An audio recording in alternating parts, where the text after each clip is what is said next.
remove this from the stage for now. There we go. Okay, it's telling me that I'm live. Let's just view this on all of the places to make sure. Plus, it's kind of cool to see your face in the internet live world. About to view a stream on Facebook. I know. Yeah, continue. And there we are on LinkedIn. Okay, perfect. Looks like it is working just perfectly. That's exactly what I'd like to see. LinkedIn is showing me pre-live, but that's usually because it has about a 10-second or so delay. I think in case I do something horrific, they can, I don't know, I guess monitor that. Maybe they have AI that wanders around and catches that. But anyhow, good morning, everyone. Thanks for being here. Let's just give this a go. Yeah, having trouble posting LinkedIn. Well, if that happens, it happens. That's how that goes. Yeah, good morning, everyone. Welcome to the live show. Thank you in advance to everyone who has signed up for a show and then it's just not happened. I've had some technical difficulties as I'm trying to move away from using Zoom as the primary streaming platform to StreamYard. StreamYard provides better resolution. It makes it easier to stream out to different platforms. I say in the midst of it not currently working on LinkedIn. But that's at least, oh, now it's showing event canceled. Boy, oh boy. Well, this is the way it goes as we try to do new things. So perhaps this apology will have to be delivered a second time. But I'm moving to shift this over, and it's just requiring a lot more overhead than I would have expected. You know, there's so many different moving parts, it seems, where I'm coordinating with my guest, and then we're coming to a particular platform, and that platform's trying to go out to other platforms, and I just have not landed on a particularly clean or efficient solution. So thanks everyone for the grace as we work through that. I know that that's probably frustrating. And the other thing that I know is probably you're just not even showing up. Maybe I'm apologizing to people that aren't here anymore. And that's okay too. So today we're going to do some live coaching. I've got a guest with me that I'm really excited to be in conversation with. As I've shared before, you know, I get a lot of requests for guests, maybe one or two, probably about 5 a week at this point. And all of the requests, there must be like a pattern at this point where they send an AI to the podcast and are like, listen to the last podcast, give me a summary of what he talked about, tell him I loved that, and then, you know, here's the guest that I think would be perfect, and find a way to integrate it in. I noticed that in this world of AI, it's brewing or breeding more cynicism in me when I get reach outs like that, because I start to be like, is this just one more, you know, is this yet another setup? Is this a situation where someone's just run this through a robot and then the robot's telling me that they love what I did? And I guess the good news there would be that robots seem to really love what I'm about. The challenge in that is that it's really easy to be righteous about that cynicism. And what I mean by that is that there's a lot of evidence to support it, to be like, yeah, see, here's more proof that even when people do reach out and it sounds really positive, it's probably just junk. And I find that for me, the cynicism comes really easily. The context in which I was raised, and really I would say like part of the context of my family is skepticism and critical thinking and looking a bit askance at, you know, cockeyed at whatever is showing up. And there's only so much.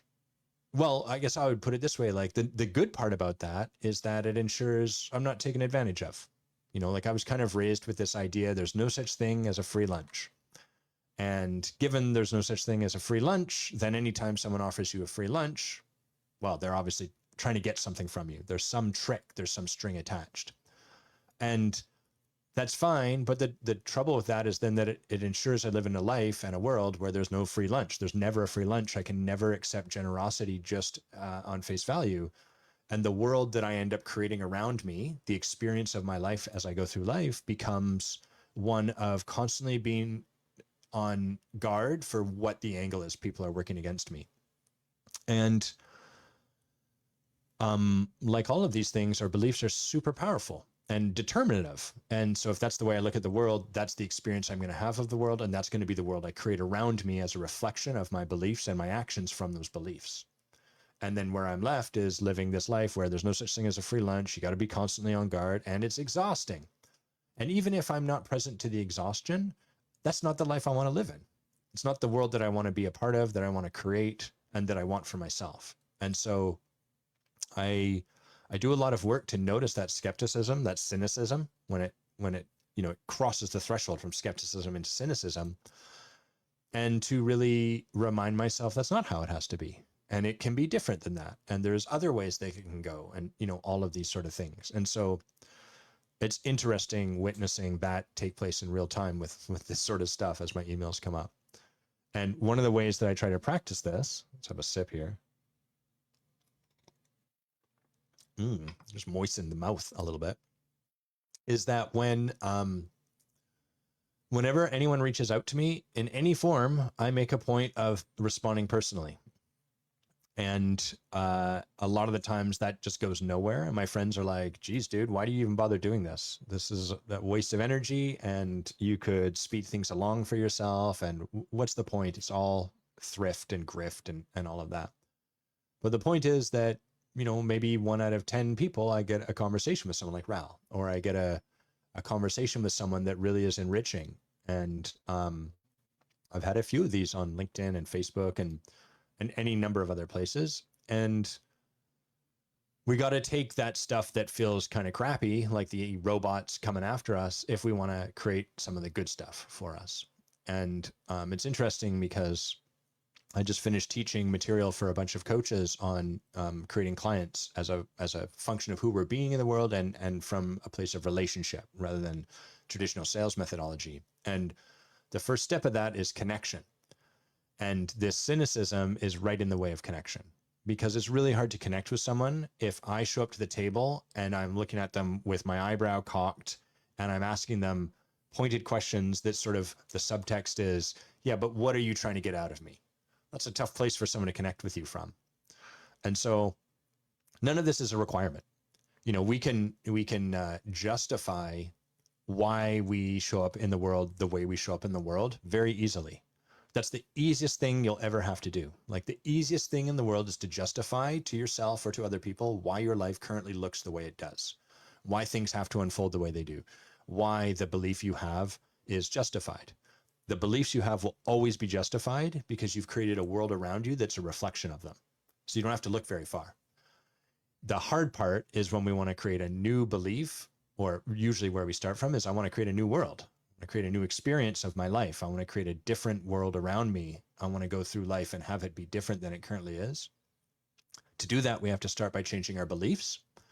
And there's this really tricky place, this liminal space where we're starting from is we have a set of beliefs and we have a world we've created that's a reflection of those beliefs and that reinforces them. And then those beliefs dictate our actions, and our actions reinforce the world. And it's all very coherent. And if we want to change the world around us, we have to start by changing our beliefs, and we have to kind of really understand that the process of changing our beliefs at first is going to seem a little crazy, because it's going to run counter to all of the evidence we've amassed. We've got all the evidence of the past and all of the evidence of the world that we've created that all completely justifies this structure, this state, this belief system that we have.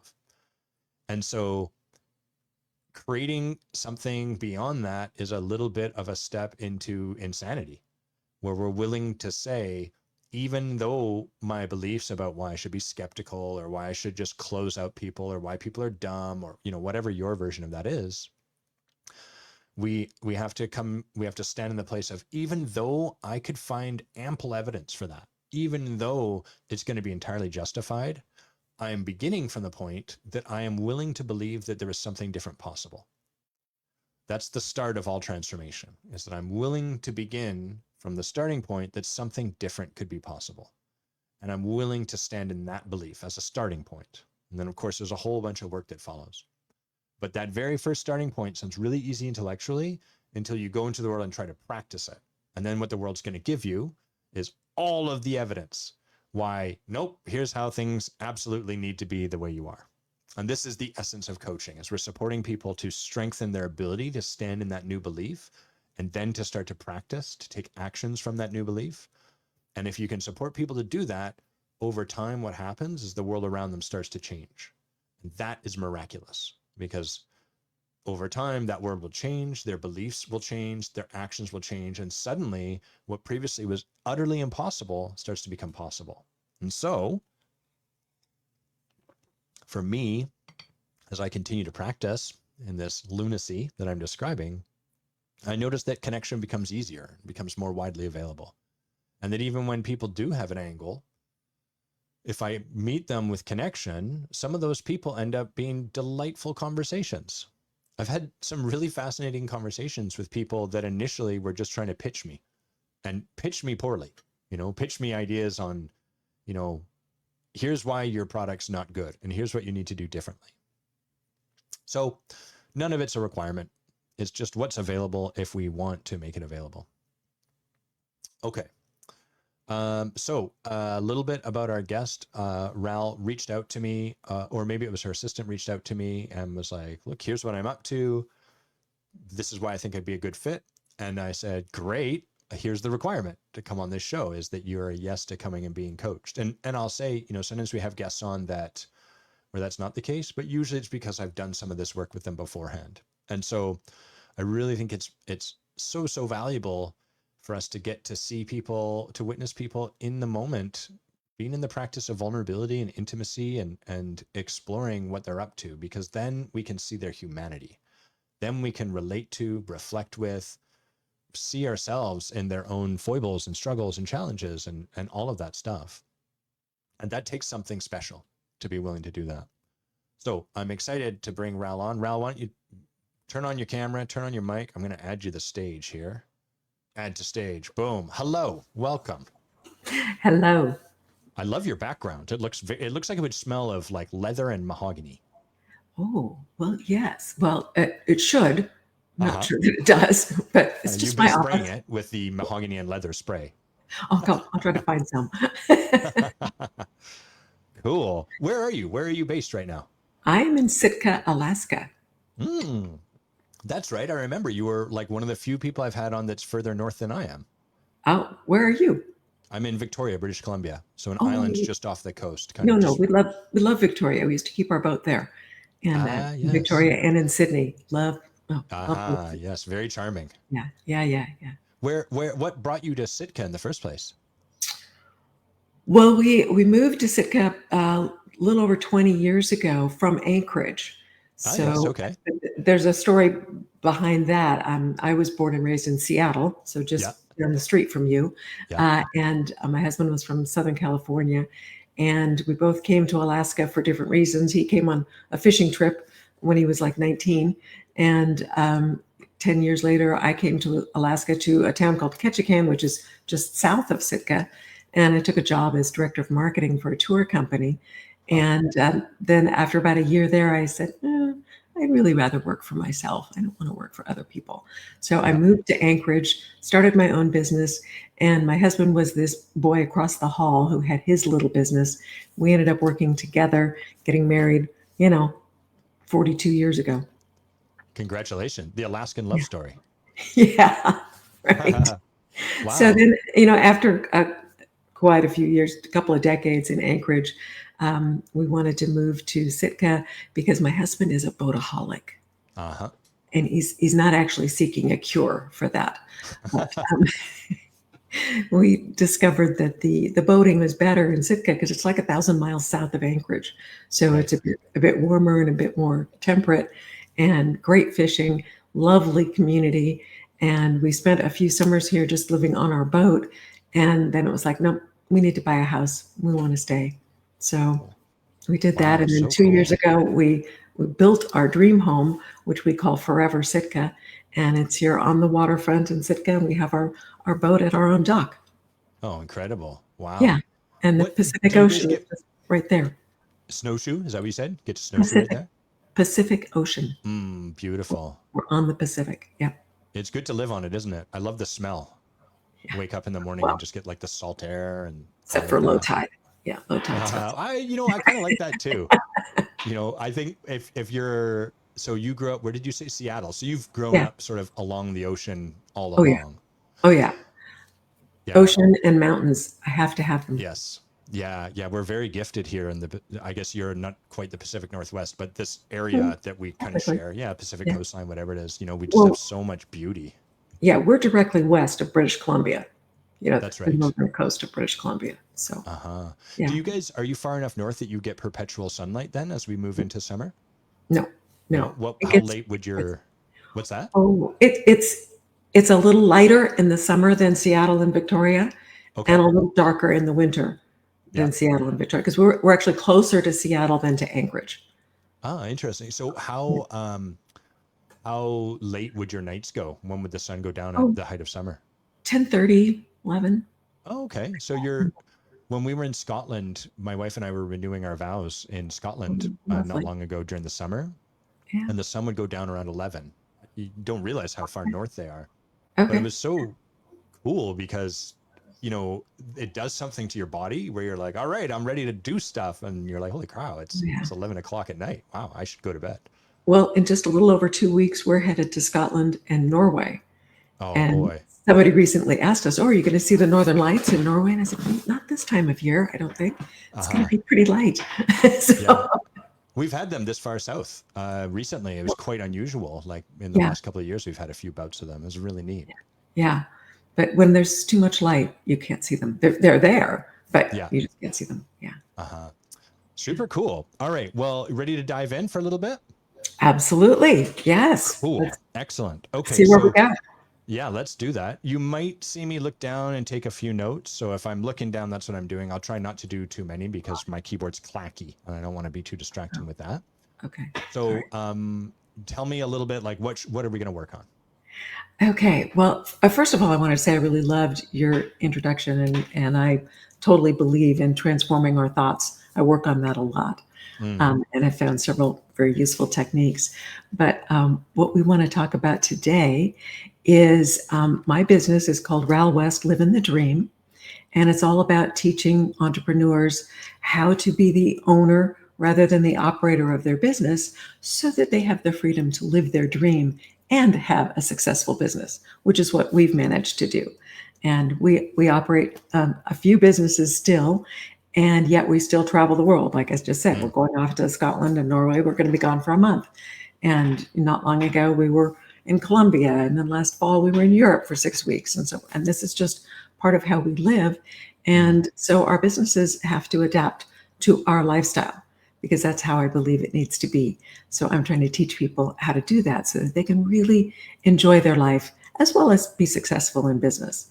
So Cool. I created an online course that's 8 modules that goes over the 6 principles that we have found are the keys to having a super successful business.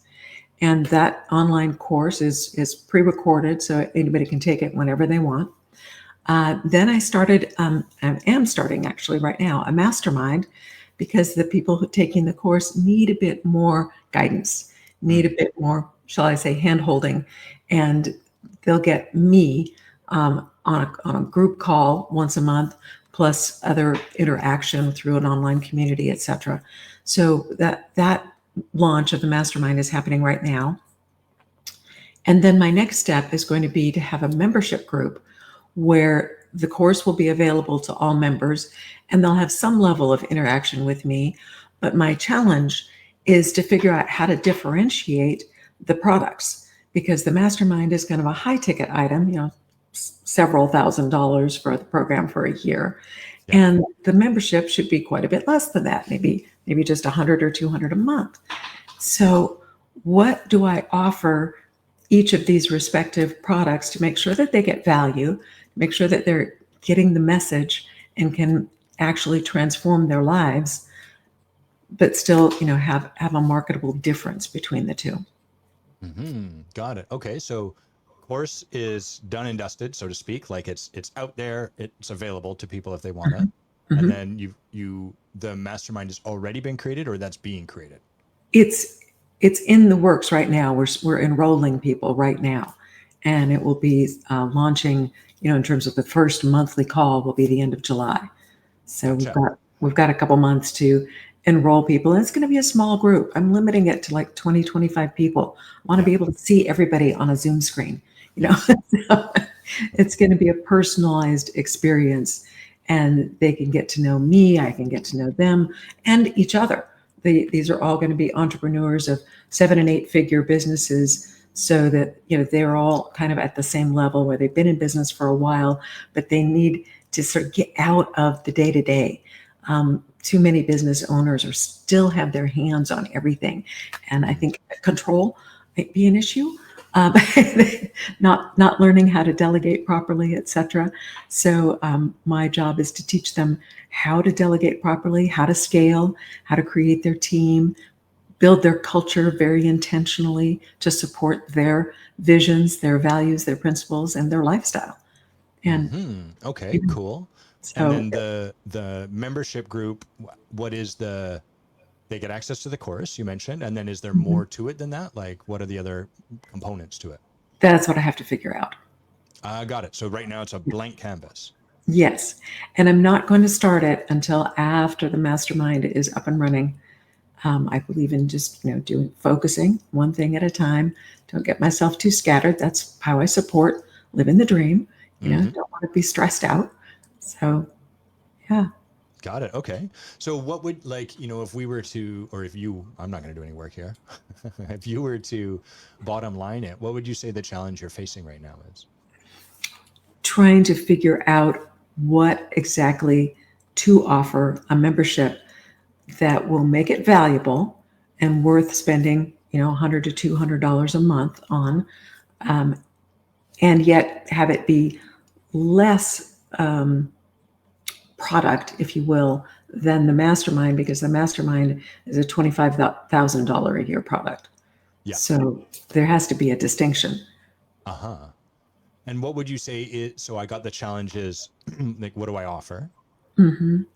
And aside from just coming up with stuff, like, what about that question or that kind of thing is challenging? What makes that challenging for you? I think it's trying to decide how to work the time with me. If part of the value is my coaching and well, I like to call it mentoring rather than coaching. Sure. Yeah. I'm not, I've been an entrepreneur for over 40 years, so I'm a mentor. I've got this, I've earned the mentor title with all my experience and wisdom. Yeah. And I don't want to do one-on-one coaching because that doesn't support my lifestyle very well. Okay. So the membership needs to have some access to me.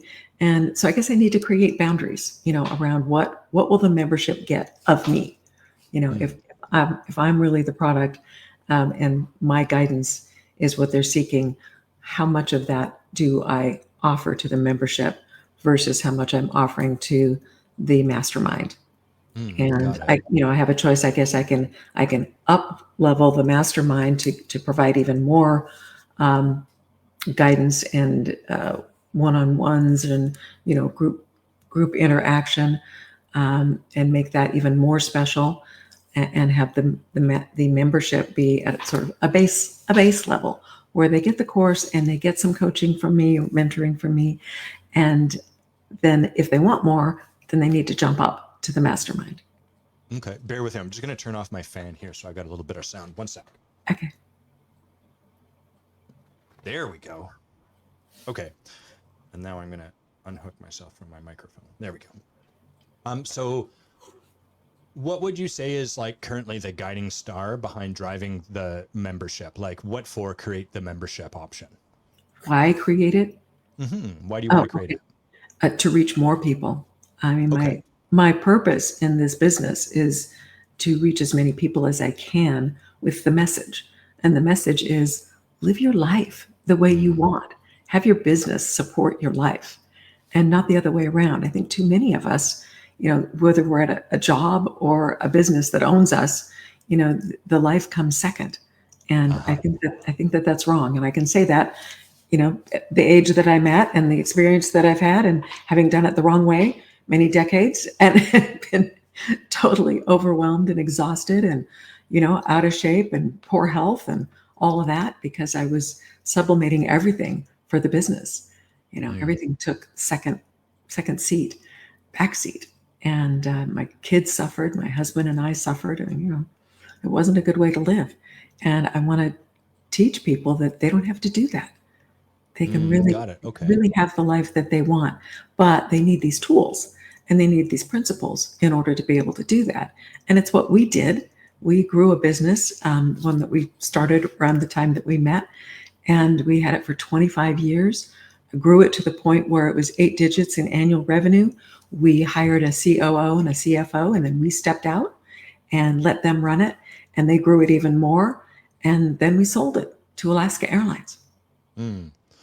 Okay, so it sounds like the main driving factor behind the membership thing is like a desire to like meet more people where they're at. Not so much you physically meeting them in person, but more just like connect with more people, give more people this opportunity, this gift, this teaching, etc. Is that Yeah. right? Yes. I'm a teacher.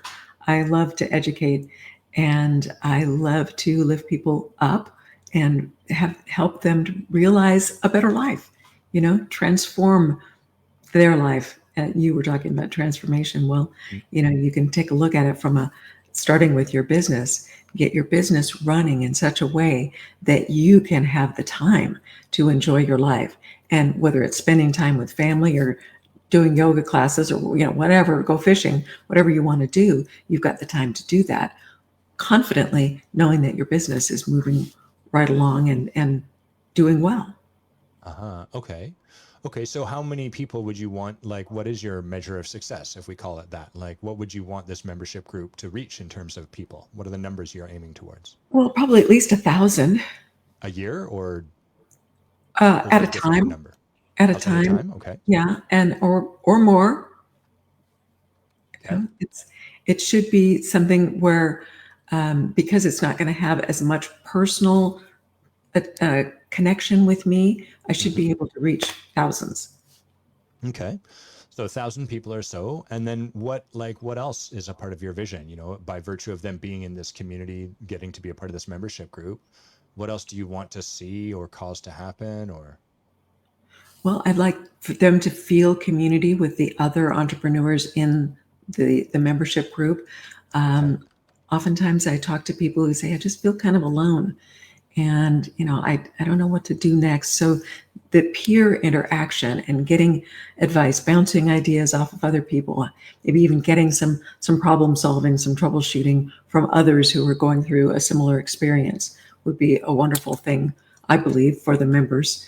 And, give them a sense of belonging and, kindred spirit kind of group.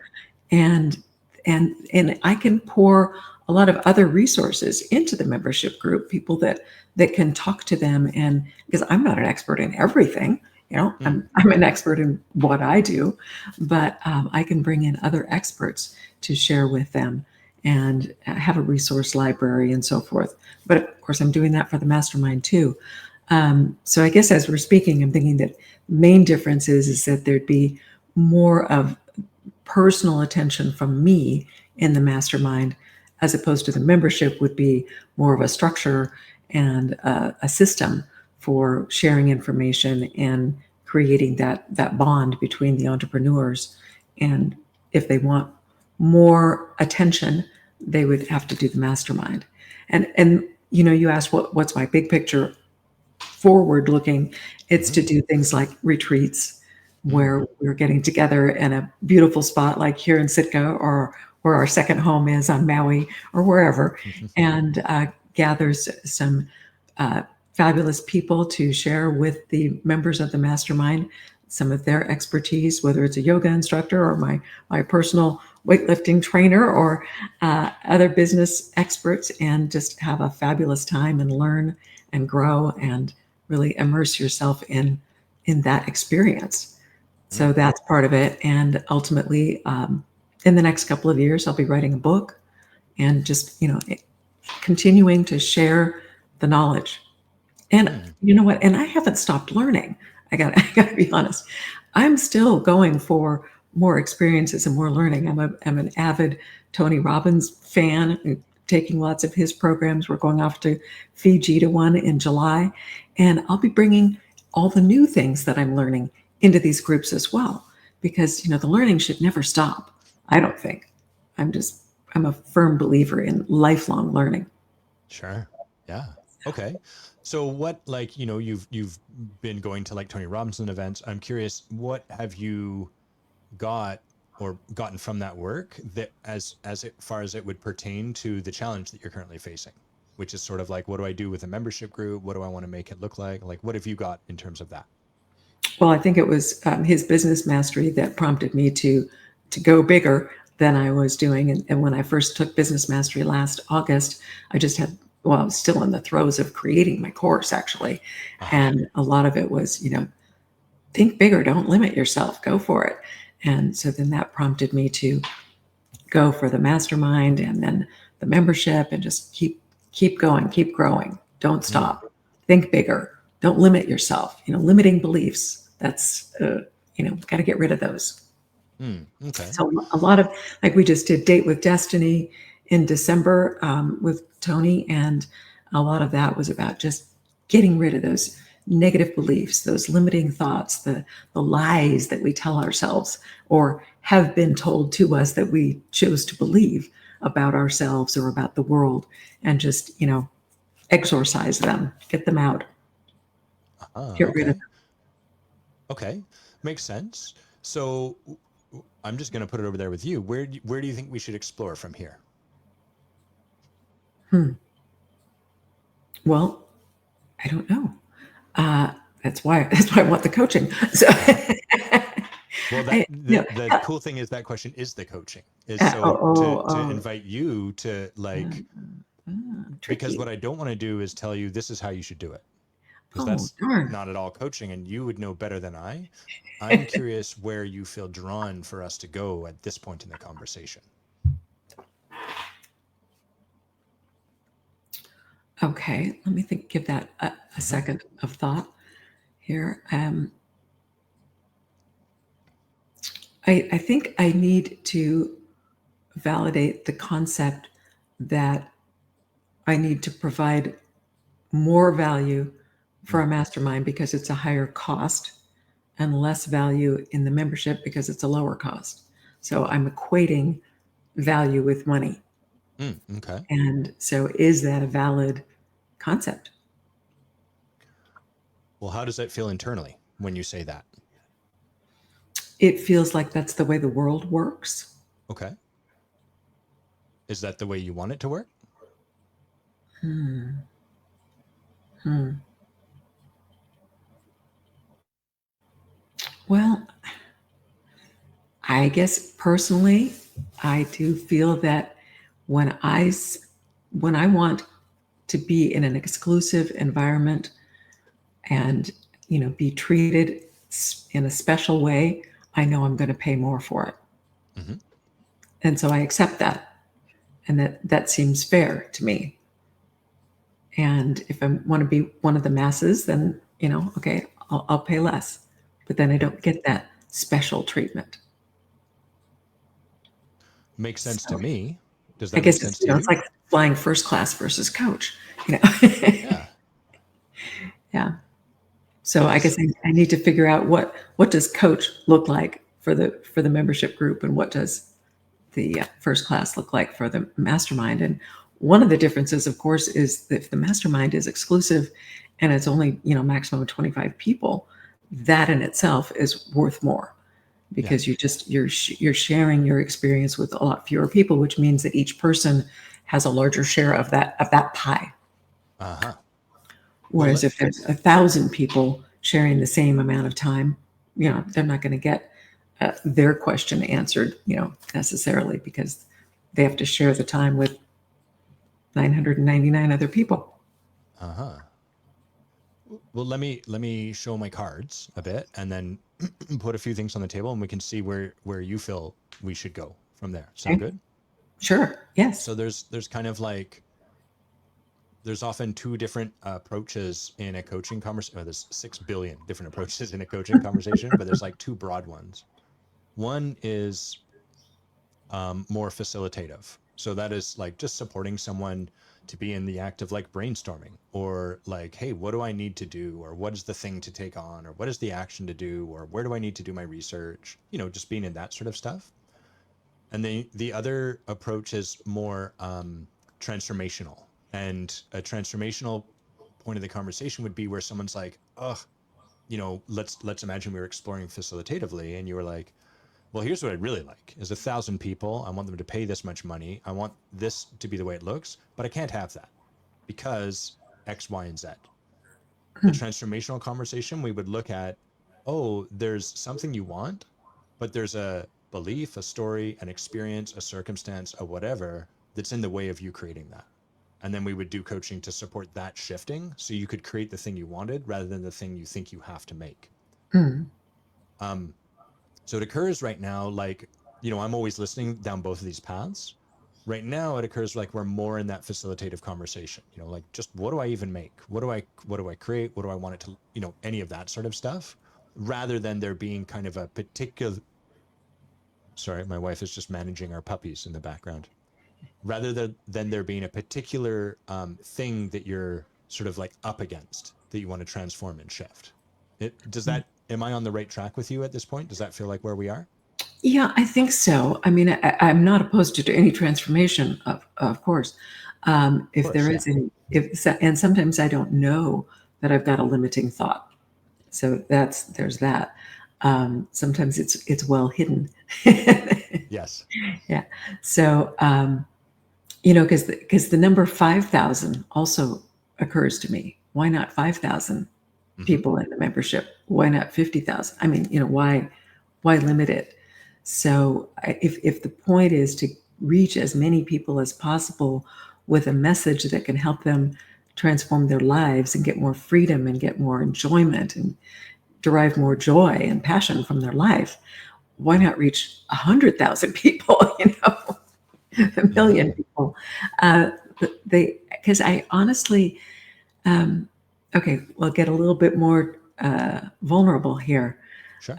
We were recently at a healing retreat in Colombia, which was amazing, just so transformational, totally. And we were having experiences that were very connecting to our higher power. And in that experience, I felt very, very strongly the message from my higher power that this is my calling. This is what I need to be doing, that I need to be sharing this message and this knowledge, this wisdom with others. And I get a little tingly even talking about it. So it's like, okay, so what's stopping me? Just go for it. Just, put it out there. And I also had this feeling that it came to me that I was born to be a shining light, but that for a lot of my life, I have dimmed my own light because I felt that it was not pleasant for other people to be around my light, that it made them feel bad about themselves for me to be shining so brightly. And so I dimmed myself. And the experience that I just had was like, knock that off, let your light shine, go for it. Let them worry about themselves. You were put here on this planet in this life to shine. When I was a baby, I had meningitis and pneumonia in my first year, and I survived. Real overachiever. Real overachiever. Yeah. And my thought was, damn, this little baby really has a strong will to live. And I do. I still do. And I don't want anything to stop me. If you don't use that word old or old age or, for God's sakes, elderly or anything. I mean, I may be collecting Social Security, but I don't consider myself old. And, just do not limit me by age, gender, whatever, just get out of my way. I'm going for it. And so that's what I'm really trying to, I'm trying to live that and fulfill that and just not let anything stop me. So you sound super clear on like your what for, your vision in terms of what there is to do there. What feels missing currently? or what feels like it's in the way?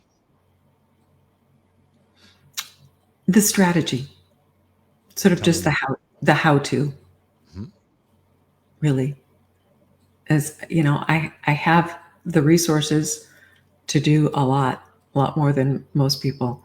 I've been able to build this business with a lot of leverage because I've been able to buy the help that I've needed, and other people aren't that fortunate. So we have a very blessed life, and I'm constantly grateful for everything Mhm. we have. So I can use that to enable me to get the message out faster and further. Okay. And so what about the strategy feels missing? What in particular? Just the details of what's the price for the membership, what does the program look like, what is the structure of the program. It's just that the finite details of it is all that's missing. And Okay. I suppose I could just brainstorm with somebody and figure that out and just put it out there and go for it. That's how I do most things. Just go for it. Hmm. So is there a reason you're not doing that? I am trying to take one step at a time and do the mastermind first. I guess Okay. there's a part of me that wants to chug ahead and start the membership, but I'm trying to realize that okay, that's not compatible with my lifestyle, and I want to be true to the boundaries that I have set, and just my time and energy, and get the success of the mastermind secured, and then go do the next thing. Hmm, got it. And would you say it's pretty predictable that this membership will happen one way or the other? Yes. Okay. So it doesn't sound like there's anything really in the way. It's more just like over the course of time, it's not like you're blocked in figuring out how you're going to put this together. It's just like, well, I'm doing one thing and then you want to do them sequentially rather than in parallel or anything along those lines. Am I hearing that Yeah. right? Yeah. Yeah. And Okay. and being strategic about how I roll all of this out. Yeah. Uh-huh. Got it. So it sounds like there's not much of a gap here. And I want you to check my feet on this, but it sounds sort of like where you are is you've got this idea for what you want to create next. One part of that is the mastermind, one part of that is the membership. The mastermind's close on the horizon. You're moving towards that and putting that together. Mhm. The membership is sort of coming down the line. You're in the point where you're kind of thinking that through a little bit and strategizing it, but it doesn't sound like there's anything really in the way of making that happen. It's just a matter of time. Is that about right? Yeah. Okay, I cool. think so because I know that I can do it, and I know I can garner the resources to help me do it. Uh-huh. So, Yeah. Well, so here's the coaching then from there is our job super easy. We don't really have one. So the most shucks. basic part of coaching is where is someone? Where do they want to be? And then what's the gap between where Mhm. they are and where they want to be? I'm not really hearing that there's much of a gap there for you. Hmm. Does that sound consistent with where you find yourself? Yeah. Okay. Yeah. And I come up with this a lot. Other people have tried to coach me, and I'm like, yeah, I'm already there. So, Yeah. Well, there's nothing ever wrong with that, like it sounds like you're creating that which you're reliable to create. mhm. And I I guess I kind of want to apologize on behalf of the people that have tried to coach you through that, because really what there is to do is not to try so much. Coaching is only really relevant or important or valuable when there's something you want for which you aren't yet able to create. Hmm. Like if I wanted to leave this job and go back to law and practice that, I don't need the support of a coach to do that because already in my wheelhouse. Mhm. But if I wanted to leave what I'm doing and, create something vastly different or like exponentially grow the impact of the business or the results I'm creating or anything along those lines, that might require some coaching because it's outside of what's already available to me. And Mhm. so there's nothing that has to happen. But what I'm hearing is there's not anything you're really desiring for or striving towards that's outside of your wheelhouse. And that's not to make it a bad thing. That's not wrong in any way, shape, or form. It's beautiful. It's just that there's not much for us to coach on around there. Yeah. And sometimes I do get in my own way. I know that, sometimes I do allow some negative thinking to come in, but I've learned how to recognize that as, that thought doesn't belong to you. So get that out of there. Mm-hmm. Yeah. Well, that's great. Yeah. So, it sounds like we don't have much to really work with currently. It sounds like it's just what's that? Sorry. It's totally okay. It's totally okay. One of the places we could go is to look at like, well, what do you want to create beyond that? But my sense is that, like some people show up and they're like, oh my God, there's something I really, really yearn for beyond where I'm currently at. And absent that, I find the work is more consultative. So it sounds like that's kind of the realm you're looking for support more in, which is like, hey, help me brainstorm, the size of my community or what I wanted to make it be. The one place I did hear that might be something to look at is like a possible story about, value and what you have to provide versus what you don't have to provide. My sense though is that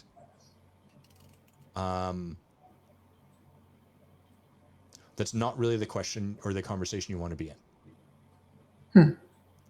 And my sense that way is more that life looks the way it does, and you don't really want to disrupt that, right? You want to keep it pretty much the same for the most part, and then just build on it. Do I have that right? Yes. Amazing. Yeah. Cool. Yeah. Okay. So then I'm going to hit my microphone. What there is for us to do there is just wind down the coaching. There's not too much to work. Like when there's no gap, there's not much to work with. And that's super cool. That makes the job really easy. I guess I do think of one gap. I did think of one.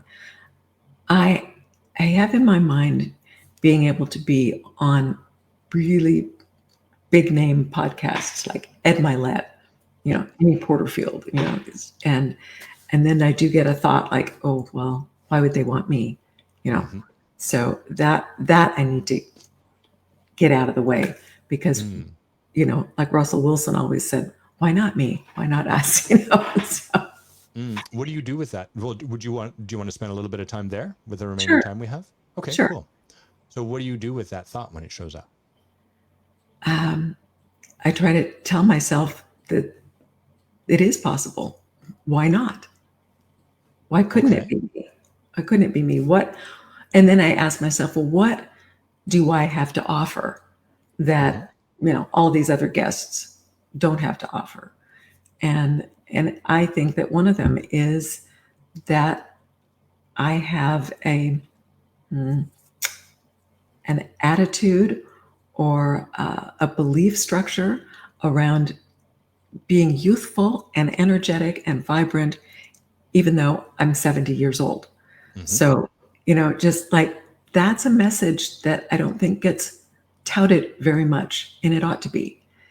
Why do we put older people, on a shelf and say, just go retire, go play golf or pick a ball or, whatever. There's nothing wrong with golf and pickleball, but pickleball rules.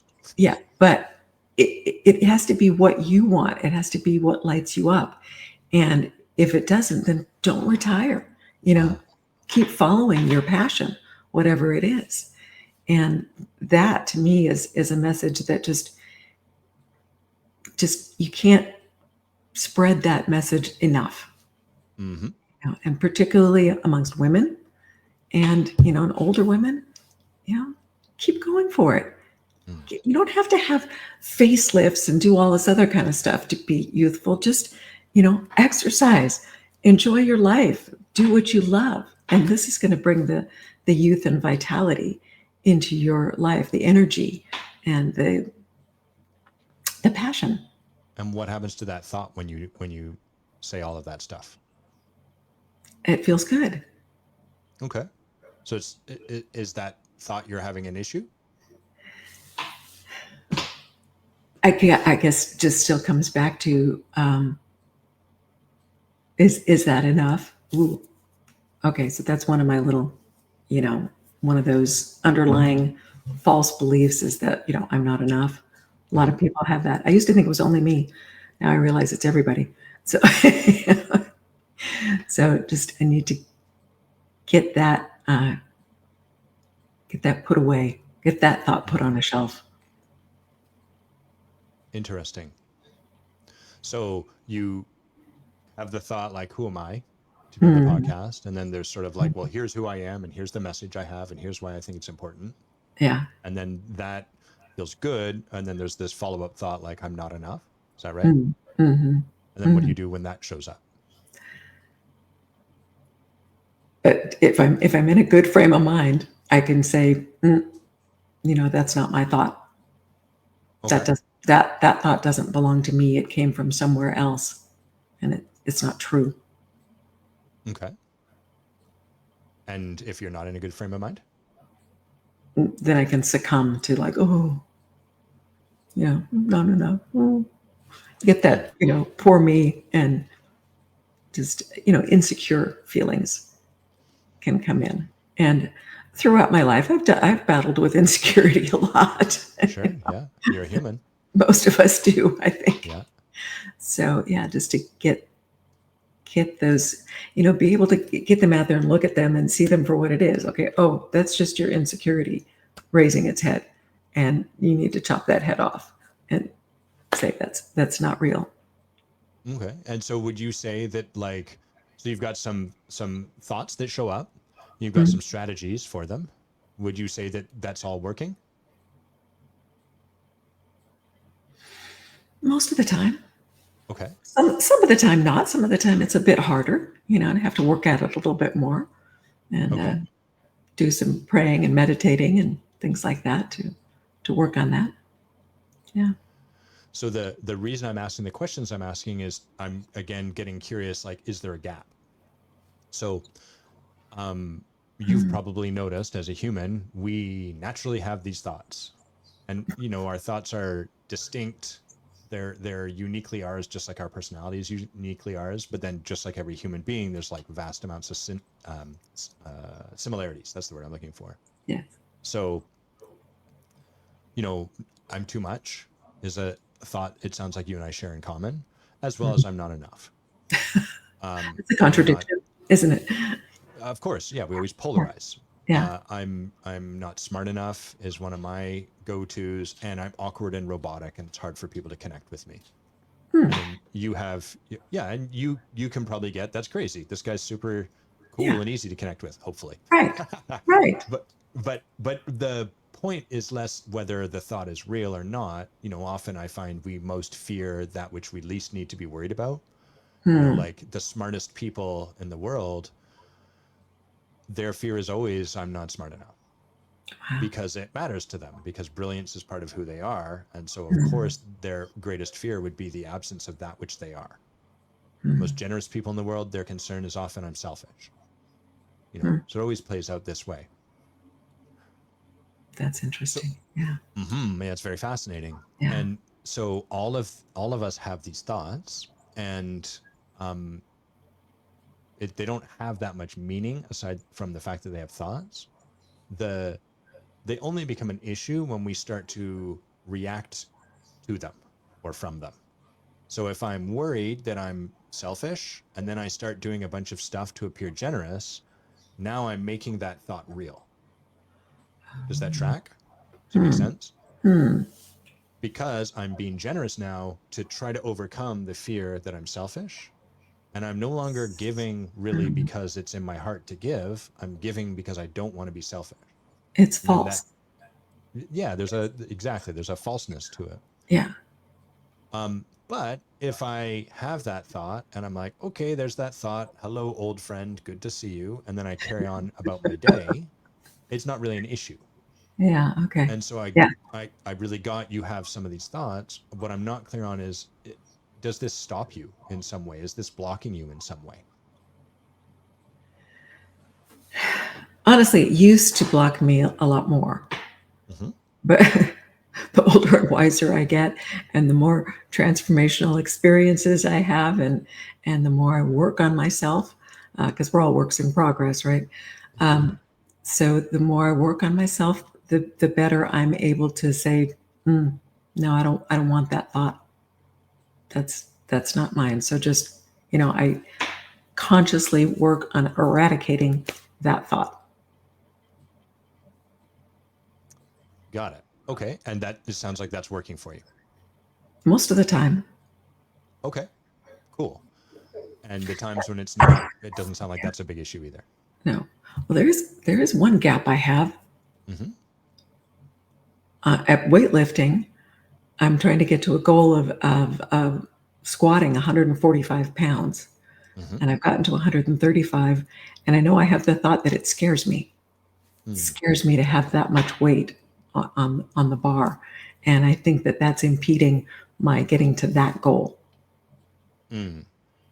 Gotcha. Just the fear that you're going to hurt yourself or something else. Yeah. Well, like the other day, I was squatting, I don't know, 110 or something, and on my like third set, I just got down, and then it's like, oh, I'm not coming back up. Mm. Legs decided not to work. Uh-huh. Yeah. But my trainer's right there, and I said, help, and he says, I got you. So I'm not going to hurt myself because I have a trainer there who's spotting me and so forth. But so maybe the fear is just not being able to do it. Well, it sounds like a pretty rational fear to have that you might hurt yourself lifting a bunch of weight. And you've Yeah. got structure in place to support you, not having that fear stop you, is what I'm hearing. Yeah. But the fear is going to be there anyhow. Hmm. Just like every time I climb up on that tall diving board, it's a little bit scary. Hmm. Even though I know I can jump off and the water will catch me and it'll be fine, just the act of looking down, my body says, dude, that's crazy. Hmm. So So you do it anyway, though. yeah, well, the thing that catches my ear, and I'm really cautious, I'm being really cautious here, because I don't want to put an agenda onto the table for you. But I notice like the approach you're taking is to try to eradicate the thought, and that actually creates meaning around the thought. Like if I have a story that I'm selfish, and I can just be like, oh, that's just floating around in the ether. It's going to be there. I don't have to do anything about it. Then it kind of can move on because I'm not actively putting energy towards it. You're not giving power to it. That's right. But Okay. if I have to eradicate it, well, I don't have to, like if someone came up to me and was like, you you have blonde hair, and then it was like, oh no, I have blonde hair, I have to eradicate that thought. Like I just don't put energy into that. I'd be like, no, and then I'd move about my day and I wouldn't think about it anymore. And it might show up, like I'm eating dinner or someone looks at me, I'm like, oh yeah, that person said that, but I don't have to do anything about it. But I'm hearing what you're doing is trying to eradicate the thought, which might actually be creating some meaning around it. And the Oh, reason I'm being cautious here is because or rather the reason I'm asking you the question, is it working for you? Is because if it's working for you, who cares? It doesn't okay. matter if you're putting energy into the thought if it's working for you. If it's not stopping you from achieving something and the strategies you have to deal with it are working, keep on. No gap. Yeah. Does that make sense? Well, yes, and I think that you've got something here with the fear about the squats is that when I go up to the bar and I get underneath it, and then I'm working at trying to tell myself it's okay, you got this, you can do this, and that's putting energy into the fear. Yeah. Well, you can sort of like acknowledge you're afraid too. Yeah. Yeah, I'm afraid. I'm going to do this anyhow, but I'm afraid. Okay. Yeah. Okay. Yeah. I'm That's gonna how we try move that. beyond our fear, Yeah, I'm is by gonna try allowing that. it to be rather than trying to eradicate it. Huh. But I want to That, be super clear, Ral. That is not intended as like advice, because if the strategies you have are working, I really want to underline this. Keep doing them. And it sounds like for the most part, what you're up to is working for you. yeah, but a new perspective and a new point of view is always helpful. And I'm gonna think about that because I know told my trainer, I said, this scares me. He says, yeah. He says, I get scared too. Of course, he's lifting a lot heavier weights, but he's a big guy. So, Yeah. But yeah, just kind of allow myself to live with that fear and have it be okay to have. Maybe that's the thing. It's just to have it be okay to have the fear. As we do that, gaps become more apparent, because then, anytime there's a gap between where we are and where we want to be, that can be a bit scary because it represents the unknown. Whereas if we're working to eradicate our fear, there will be less gaps, but there will also be less possibility on the table for us. So there's a cost to becoming friends with your fear. You start to have a little more fear present for you. You're more conscious of it, I should say. But the benefit is that you also start to see more stuff you could step into, because now you're not keeping your fear at bay. And anytime we start to vision, have you read The War of Art by Stephen Pressfield? No. Oh, it's a phenomenal book. I think you'd really enjoy it. It's very small. Let me write it down. Okay. Okay. The War of Art. Catchy title too. So brilliant. Yeah. Okay. Great. He was the author who created The Legend of Bagger Vance, and then a bunch of other books and movies and stuff. But for the first 35 years of his life, I think, he was just miserable and failing. And he wrote this book about this process of what it's like as we move towards a goal that really matters for us. And he calls it resistance, our fear, resistance. He said, like, resistance and possibility show up in equal and opposite measure to one another. And so the more fear we have, the more possibility there is on the table. Whereas if we're living our lives free from any fear, there's often not much possibility on the table. It's comfortable, but there might be something that we're missing out on. Interesting. Okay. Well, it seems like there's not a lot more for us to explore. Does that seem how it is for you? I think you've given me quite a bit to think about, and I think that I feel good. Cool. Okay, great. Well, why don't we wind down there? I want to finish up by acknowledging you, and then before we do that, just check and see, like, sort of a quick debrief, anything you noticed or anything you were present to in our conversation, and then I want to just hear a little bit about what you're up to and where people can find more about it, and then we'll wind down. Sound good? Okay. Cool. Okay. So what was really present for me in this conversation was the sacred duty, I would call it, of coach, to really, like, not need people to be anywhere. Like, it was really, I could feel kind of how easy it would be to be like, Ral, you should do this, or like, do this with your membership group or something. And I also was really present, like, if there's no gap, there's nothing to do. And that can be a challenging space to hold, because then I'm like, crap, am I providing value? What are people listening going to think? All of that. But that is essential in coaching. We really have to honor that. So that was really present to me throughout our conversation. Anything that you were present to, or like that's there for you in this moment?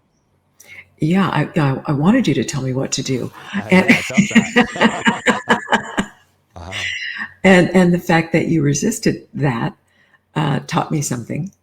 And it's basically like what you said about, if there's no gap, then you just go. Don't look for the gap if it's not there. And I think that that's a good thing for me to pay attention to. It's like, what is the gap? If there is a gap, what is it? And how do you deal with that? I've got a practice you might take on that might be of interest to you. Sure. At a risk now of telling you something, of giving you something. So that desire to be told, to be given something, it would make sense to me if someone has learned they're too much, or, like, they're not enough. It would make sense then that part of the strategy they'd unconsciously adopt would be to, and this won't be present everywhere in your life, but it would make sense that part of the strategy would be sit back a little bit and let other people provide the way. And so you might just start noticing for those times when you're looking for other people to tell you something, and bring some curiosity to those moments without making any meaning about it. So you don't have to make it, oh, here I am not stepping into my life. None of that. Okay. But just, oh, here's a situation where I'm actually wanting someone to tell me a thing. I wonder what's going on for me. That might provide some interesting inquiry for you. Yeah. I like that. Thank you. That's Uh, nice. Great. Well, then I'd love to acknowledge you, Ral, and then we'll just do a little bit of a wind down. Okay. Would that Okay. be all right? Sure. So, Ral, the first thing I want to acknowledge you for is like your grace. I really get like an experience that I put you in any room and there's just more grace for things exactly as they are and along with exactly as they could be and everything else along the line, like a real sort of permission just to be where we are, which I think is an incredible gift to the people that you're leading this mastermind with and that will get to have an experience even in the membership group, because so much of what people will step into is like, I need to be there because here is not enough. And the clearing you are that I really get is one of like, where we are is perfect and we could go beyond that. Mm-hmm. Second, I really want to acknowledge you for your radiance. And in that I want to acknowledge the part of you that learned like you're too much, your light is too bright, because that's the perfect concern for someone who shines as brightly as you do. And so thanks for the gifts of like just how bright you shine, and then also the gifts of walking through the humanity of that, which is like, holy crap, is it okay for me to shine this bright? And some people are going to be triggered by that, and all of that is like a beautiful part of the process of someone who is radiance. So thanks for bringing both of those gifts into the work you do. And finally, I want to acknowledge you for the contribution you are. I really get a sense of like selflessness in this journey that you're creating. And yeah, of course, money has to exchange hands. And I think it's important that we make money for our work. And underneath that, I really get that there's a real deep desire to contribute to people and to support other people to be a contribution. And I think it's a really beautiful place from which to start to help people create these businesses that like set them free and set them alight. Beautiful. Thank you. Thank you very much. Very It's my kind. pleasure. All right. Well, where do people learn more about you? Like what do you want to share in terms of what you're up to and what you're making happen in the world? Well, I have a website that's ralwest.com. So that has a lot of information about me and what I do, my course, and the mastermind. And you can also find me on LinkedIn. I have a weekly newsletter that communicates a lot of strategy and tips for businesses, and it's free. And please subscribe to my LinkedIn newsletter. What's that called? Ral's Success Principles. Perfect. Okay. And I have a YouTube channel that's Ral West, and subscribe to that. And lots of videos on there, lots of information and, free education, if you will. And hopefully this podcast will be on there soon too. Indeed. So, yeah. So just please reach out. ralwest.com. Your newsletter is Ral's Success Principles on LinkedIn. People can subscribe to that. And then you've got a YouTube channel for Ral West. Perfect. Okay. And was there more? I think that would be great. If everybody did those things, that would be fabulous. Perfect. And when will the membership or the mastermind launch, if people want to learn more about that? It's launching now. Cool. I'm not sure that it's actually on my website, but there is a link to my sales page, which I could provide to you. Please. Yeah. Okay. So, I can say it. Let's see. I have to remember what it is. It's programs.ralwest.com/mastermind. Excellent. Programs.ralwest.com/mastermind. I love reading URLs out. I'm always doing that. Yeah. Please remember this website, people. Yeah. Yeah. So, yeah. But very soon it should be on my website as well. So if people want to register, now's the time to do it. And then you kick off in July. Is that right? Yes. And the sooner you register, the lower the price will be, because I'm offering discounts for the early birds. Nice. And what's the, can you describe maybe like the avatar for the sort of people that this would be a fit for, or that, what's the state they're in where they're like, this is the thing I need to go towards?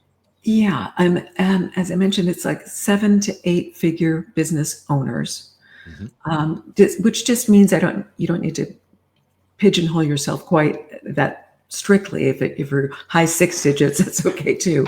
But essentially it needs to be a business that's been up and running for a little while, and you've got some structure to it. I mean, you have some kind of team so that there's something to work with. I think the mastermind will be more effective for everybody in it if everybody is a little bit further along than just a startup. The course and the membership will be great for startup people. So the mastermind will be for people who they're running their business, they're in the day-to-day, they've got their hands on everything. They're the one that people go to for the answers, for the decisions, to problem solve. And so they're in the thick of it. And oftentimes their complaint is, gee, I wish I had more time to spend with my family. I wish I could go to more of my kids' ball games or whatever, because they're so tied to the business that they can't. And that's what I want to solve for them. Got it. So kind of like the results are there, like the financial results, the business is fairly successful, or certainly a going concern, but they're a bit beleaguered, or sort of like, oof, I wish I could enjoy more of what I've created. That kind of experience. Would that be a fair way to put it? Yes. And you could use overwhelmed, exhausted, stressed, those kinds of things. That there's a pain point there. Now, if somebody has a business that's up and running and they've got that all figured out and they're enjoying their life, well, then maybe they don't need me. But no gap. Yeah. But for those who come to me and say, no, I really want to grow the business, but I can't because there's only one of me. And I was like, oh, okay, well, we have something that we can do about that. Beautiful. And do you have a sense of when the membership community might come about? Probably in the fall. Fall. Okay, got it. So 6 months thereabouts, somewhere along those lines. Yeah, because the monthly calls for the mastermind are going to start the end of July. So I'll be gearing up for the next round when that gets underway. Yeah. Super cool. Okay, fantastic. Anything else people should know before we finish up? Well, on my website, there's a free webinar that you can sign up for. So go to that and click on the link to watch my free webinar. And what is the webinar about? It's about the principles, goes into some detail about the first 2 principles that I teach. So they're going to get some free education by watching the webinar. Nice. Yeah, great. It's a great place to get to know Ral a little bit more, to see the material, to get a sense. Would that be a fair way to put it? Yes, it is. And sort of my teaching style, because I'm pretty straightforward and yet very simplistic about my teaching. It's like, just, here's how to do it. We don't have to make it real highbrow. Just, this is what you need. We do love our complexity, don't we? Yeah, and I don't. Yeah. I like to keep things simple and start off with just one step. Just take one step forward and do just this one thing, and then we can go from there. Perfect. Okay, great. So I'm going to say it one more time. ralwest.com is the website. LinkedIn is Ral Success Principles. There's a YouTube channel. You can go check out all of Ral's material, Ral West on YouTube. And then the mastermind is at programs.ralwest.com/mastermind. Did I get that right? Yes. Perfect. Total Thank lawyer you so memory much, brain. Adam. Thank you so much for agreeing to be on the show and for like just being in the conversation with me, Ral. This is really great. Yeah, well, thank you, Adam. I appreciate you, and you're a wonderful coach. Thank you. Thank you very much. Okay, I'm going to end the stream, and then you and I will just get to say goodbye. Bye, everyone. Thanks for tuning in. Catch you next time. And